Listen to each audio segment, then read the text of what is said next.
আসসালামু আলাইকুম। আশা করি সবাই ভালো আছেন। নতুন আরেকটি ভিডিওতে আপনাদেরকে স্বাগতম। গত পর্বে সরিষার যে সমারোহ নিয়ে একটা পর্ব করেছিলাম, ওটা দেখছিলেন। আপনাদের ফিডব্যাক অনেক ভালো পাইছি।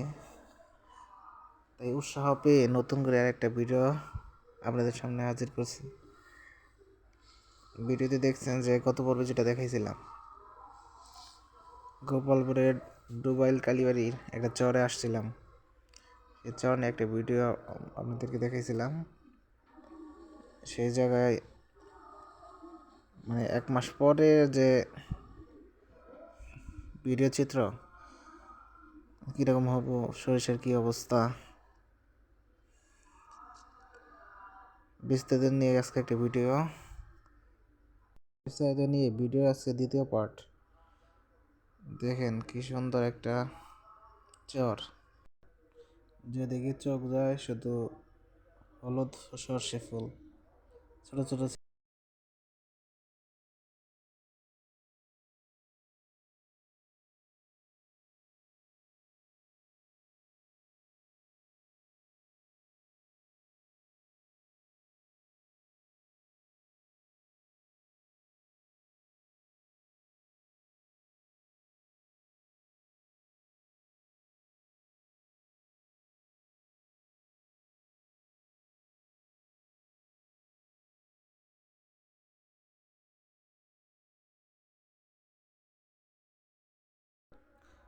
এখন বর্তমানে সরিষার যে অবস্থা, ফুল অনেকটাই ঝরে গেছে।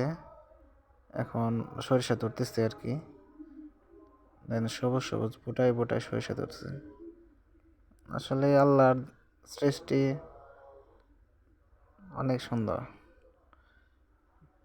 সৃষ্টি শ্রেষ্ঠ জীব মানুষ, মানুষের হাতে আল্লাহ কত ক্ষমতা দিছে দেখেন।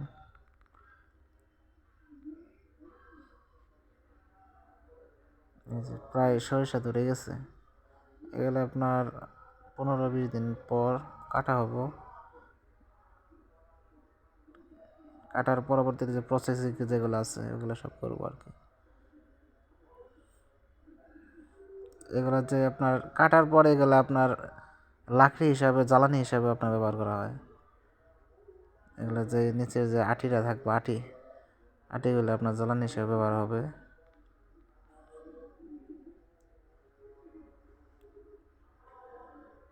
এই দেখেন সরিষা ধরছে আপনার 15-20 দিন আগেও এখানে অনেক, মানে 4-5টা আপনার হলুদ সর্ষে ফুলে ভরা ছিল। ওই সর্ষে ফুল আপনার ঝরে গেছে, এখন বর্তমানে মানে সরিষা আসছে এখন। মানে আসলে কৃষকেরা তো একসাথে আপনার সরিষা বপন করে নাই, আপনার কেউ আগে বুনছে, কেউ পরে বুনছে। দেখেন এই পাশে আপনার সরিষা ধরে গেছে, এবার ওই পাশে নতুন ফুল আসছে। মানে কৃষকেরা প্লটে প্লটে ভাগ করে আপনার সরিষা আবাদ করে আর কি। ভালোই লাগে, সময় পাইলে বেরিয়ে পড়ি প্রাকৃতিক সৌন্দর্য দেখতে। এরকম একটা পরিবেশে আসলে যে কারো মন ভালো হয়ে যাবে। দুই চোখ যতদূর পর্যন্ত যায় শুধু সরিষা আর সরিষা। এগুলা কিন্তু আপনার মানে 3টা আপনার চাষাবাদ হয়। আমন, বুড়োর মাঝখানে যে আমন ধান কাটার পর, মানে বোরোর মাঝামাঝি সময়ে, মানে বোরো ধান গাড়বে তার আগ পর্যন্ত যে সময়টা থাকে, আমন ধান কাটার পর থেকে বোরো ধান কাটার আগ পর্যন্ত যে সময়টা থাকে, সময়ের মধ্যে আপনার কৃষকেরা সরিষা চাষ করে। আমি মানে চরের ওই পাশে দেখে আসলাম যে যারা মধু মানে সংগ্রহ করে, এরা কিছু কিছু মধু যে বক্স কইলে আছে, এগুলা স্থাপন করছে। ভালোই লাগে দেখতে। এই পাশ থেকে মৌমাছি মধু সংগ্রহ করে নিয়ে এখানে নিয়ে মানে কালেক্ট করতেছে আর কি। দেখেন কি সুন্দর দেখা যায়।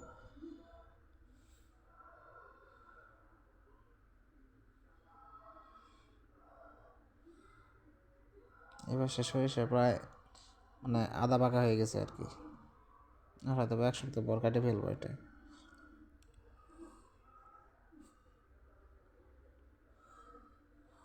অবশ্যই সরিষা যখন পরিপক্ক হবো তখন আপনার এরকম মানে এরকম আকার ধারণ করবো, কালারটা এরকম হয়ে যাবো, বাদামি বাদামি কালার হয়ে যাবো।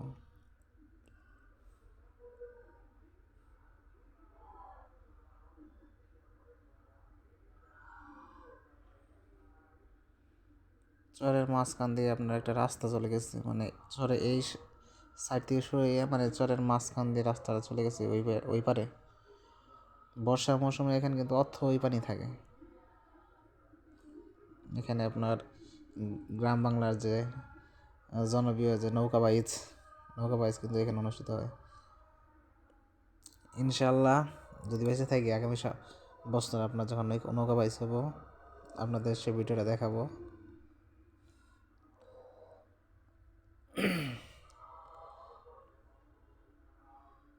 দেখেন যেদিকে চোখ যায় সরিষা সরিষা, মানে বলা চলে আপনার পুরো বিলটা দিয়ে সরিষা আবাদ করছে।